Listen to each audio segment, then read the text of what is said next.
Friends, మొదటిసారి ఈ ఛానల్ను చూస్తున్నట్లయితే ఈ ఛానల్ను సబ్స్క్రైబ్ చేసుకోవాలని కోరుకుంటున్నాను. ఎందుకంటే నేను పెట్టే ప్రతి వీడియో మీకు నోటిఫికేషన్ రూపంలో రావడం జరుగుతుంది. ఈ ఛానల్ గ్రోత్ కూడా పెరుగుతుంది. ఈ ఛానల్ను సపోర్ట్ చేయాలని కోరుకుంటున్నాను. విక్టరీ వెంకటేష్ నేటి తరం సూపర్ స్టార్స్కి కూడా సాధ్యం అవ్వని రికార్డ్స్ని నెలకొల్పుతూ తన సత్తా ఏంటో మరోసారి అందరికీ అర్థమయ్యేలా చేశాడు. గడిచిన 2 దశాబ్దాలలో సోలో హీరోగా వెంకటేష్కి సరైన సూపర్ హిట్ సినిమా లేదు. దీంతో నేటి తరం ఆడియన్స్కి ఒకప్పుడు వెంకటేష్ సినిమాలు ఇలా ఉండేవి. ఫ్యామిలీ ఆడియన్స్ జాతరలాగా థియేటర్స్కి కదిలేవారు. నెలల తరబడి థియేటికల్ రన్ ఉండేది వంటివి వినేవారు. వీళ్ళు చాలా ఎక్కువ చేసి చెబుతున్నారు, వెంకటేష్కి అంత సీన్ లేదు అని అనుకున్న వాళ్ళు కూడా ఉన్నారు. అలాంటి వాళ్ళందరికీ ఆయన సత్తా ఏ రేంజ్ అనేది సంక్రాంతికి వస్తున్నాం సినిమాతో నిరూపితమైంది.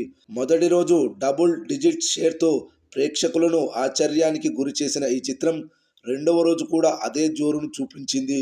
అలా బాక్సాఫీస్ వద్ద దూసుకుపోయిన ఈ చిత్రం 3 రోజుల్లోనే 100 కోట్ల రూపాయల గ్రాస్ వసూళ్లను రాబట్టి మరో సంచలనం సృష్టించింది. ఇప్పటి వరకు స్టార్ హీరోలకు తప్ప ఈ స్థాయి వసూళ్లు సీనియర్ హీరోలకు చూడలేదు. చిరంజీవికి వచ్చాయి, కానీ 4 రోజుల సమయం పట్టింది. కానీ వెంకటేష్కి కేవలం 3 రోజుల్లోనే 100 కోట్ల గ్రాస్ క్లబ్లోకి చేరిపోయాడు. ఇప్పుడు ఆయన 6 రోజుల్లోనే 200 కోట్ల క్లబ్లోకి చేరి మరో అరుదైన రికార్డును నెలకొల్పాడు.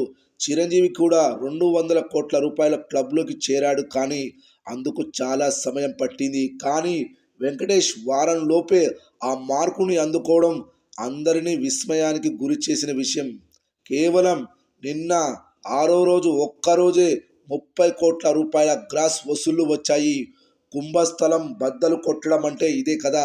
అమెరికాలో కూడా 2 మిలియన్ల మార్కు దాటేసింది. 2.5 మిలియన్ల వరకు పరుగులు పెడుతుంది. చూడాలి మరి ఎక్కడి వరకు వెళ్తుందో అమెరికాలో. సంక్రాంతికి వస్తున్న చిత్రం బాక్సాఫీస్ ఊపును చూస్తుంటే ఖచ్చితంగా 300 కోట్ల క్లబ్లో చేరినా ఆశ్చర్యపోనక్కర్లేదని అంటున్నారు. ఆ రేంజ్కి ఈ సినిమా వెళ్తే మాత్రం ఈ తరం స్టార్ హీరోలకు అవమానమని చెప్పాలి.